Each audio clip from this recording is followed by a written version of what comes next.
தொடர்பாக மூத்த வழக்கறிஞரான திரு ராதாகிருஷ்ணன் நம்முடன் தொலைபேசி இணைப்பில் இருக்கிறார். வணக்கம் திரு ராதாகிருஷ்ணன்.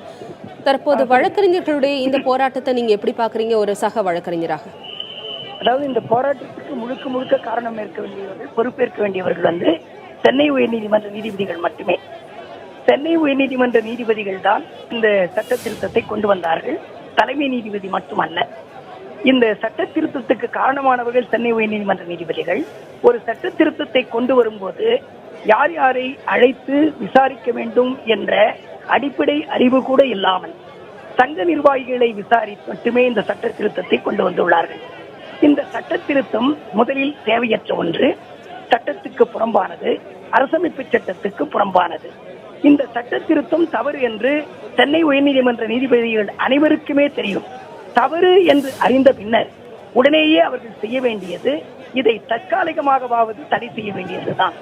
தற்காலிகமாக தடை செய்கிறோம் என்று ஒரு வரி போதும் இந்த வழக்கறிஞர்களின் போராட்டம் என்றோ நின்று விட்டிருக்கும். அதை சொல்வதற்கு ஏன் இவர்கள் தயங்க வேண்டும்? இதுதான் என்னுடைய முதல் கேள்வி. வழக்கறிஞர்கள் கண்டிப்பாக அவர்கள் போராட்டத்தில் வெல்ல வேண்டும் என்பதல்ல, அல்லது தோற்க வேண்டும் என்பதல்ல மக்களின் எதிர்பார்ப்பு. வழக்கறிஞர்களை இந்த நிலைக்கு நீதிபதிகள் ஏன் ஆக்கிவிட்டார்கள் என்பதுதான் மக்களின் கவலை. காரணம், சுமார் 50 நாட்களாக நீதிமன்றம் முடங்கி கிடக்கிறது. இந்த 50 நாட்களாக நீதிமன்றம் முடங்கி கிடப்பதற்கு காரணம் சென்னை உயர்நீதிமன்ற நீதிபதிகள் மட்டுமே. நான் கூட அவர்களுக்கு ஒரு ஆல்டர்னேட்டிவ் ரூல்ஸ் என்று கொடுத்துள்ளேன், அந்த புதிதாக அமைக்கப்பட்ட 5 நீதிபதிகள் குழுவிற்கு.